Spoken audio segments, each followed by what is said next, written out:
عید کے سلسلے میں ریاست تلنگانہ کی عوام کو یہ بات بتانا ضروری سمجھتا ہوں کہ ہمارے پاس اس ریاست تلنگانہ میں رات میں 9 بجے سے کرفیو ہے، اور میری کل تلنگانہ حکومت کے وزیر داخلہ جناب محمود علی صاحب سے بات چیت ہوئی فون پر، اور انہوں نے مجھے یہ بتایا ہے کہ عید کی نماز حکومت عیدگاہ میں ادا کرنے کی اجازت اس لیے نہیں دے سکتی کیونکہ کورٹس کا فیصلہ ہے، کورٹ کی ہدایتیں ہیں کہ ایک عوامی اجتماعات پر پابندی ہے، عوامی اجتماعات پر پابندی ہے، اس لیے تلنگانہ حکومت ان قریب میں فیصلہ لے گی کہ عیدگاہ میں جا کر وہ عوام اپنی عید کی نماز ادا نہ کریں بلکہ اپنے محلوں کی مساجد میں ادا کریں۔ میں تو آپ سے گزارش یہ بھی کروں گا کہ علماؤں سے، ہمارے مفتی صاحب انوار نظامی صاحب یہاں پر تشریف فرما ہے، جتنے بھی معزز علماء کرام ہیں وہ اس بات کا فیصلہ لیں کہ کیا ہم تلنگانہ میں عید کی نماز 1 یا 2 جماعت بنا سکتے ہیں؟ اجازت ہے اس کی؟ اگر اس کی اجازت ہے کہ ایک مسجد میں عید کی نماز کی 2 یا 3 جماعتیں ہو سکیں تاکہ ایک فجر کے بعد جو وقت شروع ہوتا ہے عید الفطر کا، تو آپ اسی اپنے محلے کی مسجد میں 2-3 جماعت بنا لیجئے، سوشل ڈسٹینسنگ کو برقرار رکھ کر آپ اپنے اپنے محلے جات میں اپنی عید کی نماز کو ادا کریے۔ اور یہ حکومت میری نظر میں یہ فیصلہ صحیح ہے، کیونکہ اگر لاکھوں کی تعداد میں اگر ہم عید کی نماز ادا کرنے کے لیے عیدگاہ پر جمع ہوں گے تو یقیناً کووڈ پھیلنے کا پورا اس میں کووڈ پھیل سکتا ہے،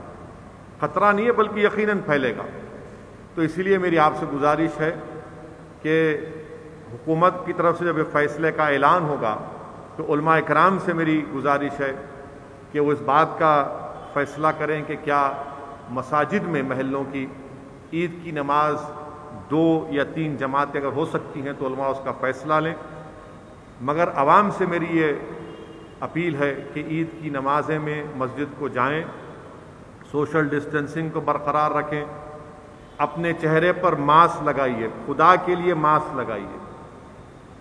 اور یہ گلے ملنے کا کام مت کریے۔ گلے ملیں گے پیارے تو کووڈ گلے مل لیں گا آپ سے آ کے، تو کووڈ سے گلے ملنا نہیں ہے، کووڈ کو دور رکھنا ہے، کورونا کو دور رکھنا ہے۔ اگر آپ بغل گیر ہوں گے تو نہیں معلوم کہ غیر ضروری آپ میں اگر وائرس ہوگا تو ایک صحت مند کو لگ جائے گا، ایک صحت مند کو لگ جائے گا۔ اسی لیے دور سے زبان سے ماسک پہن کر عید کی مبارکباد دیجیے، اور کوئی ضروری نہیں ہے کہ گھر کو جا کے ملنا، نہیں اماں کو ملنا ہے۔ یاد رکھو اماں کو جا کے لپٹیں گے، خدا نہ خواستہ اماں کو انفیکشن ہو گیا تو ضعیف لوگ اس وائرس کی شدت کو برداشت نہیں کر پا رہے ہیں، اور زیادہ تر ضعیف ہمارے ماں باپ میں، ہمارے بزرگوں میں عمر کے لحاظ سے کچھ نہ کچھ بیماری ہوتی ہے، ڈائبٹک ہوتا ہے، ہارٹ کی بیماری ہوتی ہے، کڈنی کا ہوتا ہے۔ دور سے اماں کو اگر ہو سکے تو فون کر کے، سیل فون ہے، اسمارٹ فون ہے، ویڈیو کال کرو اماں کو، والد کو، اگر ساتھ رہتے تو بھی ضروری نہیں ہے کہ جا کے اماں کو لپٹے۔ میرے بھائی،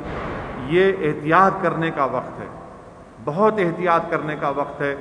سوشل ڈسٹینسنگ کو رکھیے اور ماسک لگائیے۔ عید کو ضرور منائیں، مگر کیا ہم اس کو روایتی طور پر جیسا عید مناتے ویسا منائیں یا خاموشی سے منا لیں؟ تو میرے عزیز دوستوں اور بزرگوں،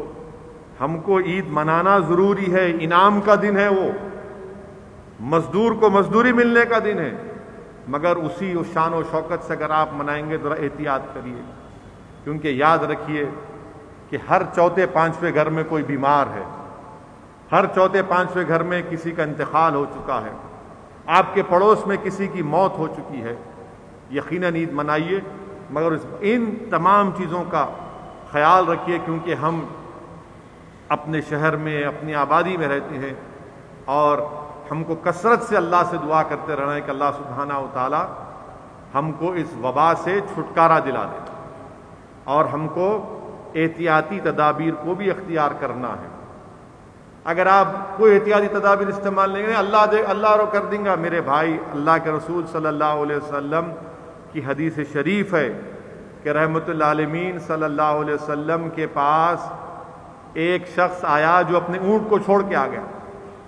اللہ کے رسول صلی اللہ علیہ وسلم نے فرمایا کہ تم نے اپنے اونٹ کو باندھا کیوں نہیں؟ تو اس شخص نے کہا یا رسول اللہ صلی اللہ علیہ وسلم، اللہ ہے نا۔ اللہ کے رسول صلی اللہ علیہ وسلم نے فرمایا کہ اونٹ کو باندھو اور پھر اللہ پہ توکل کرو۔ تو ہم کو پوری احتیاطی تدابیر کو اختیار کرنا ہے اور دعا کرنا ہے، کثرت سے دعا کرنا ہے، اور اللہ سبحانہ و تعالیٰ کے فیصلوں پر توکل کرنا ہے۔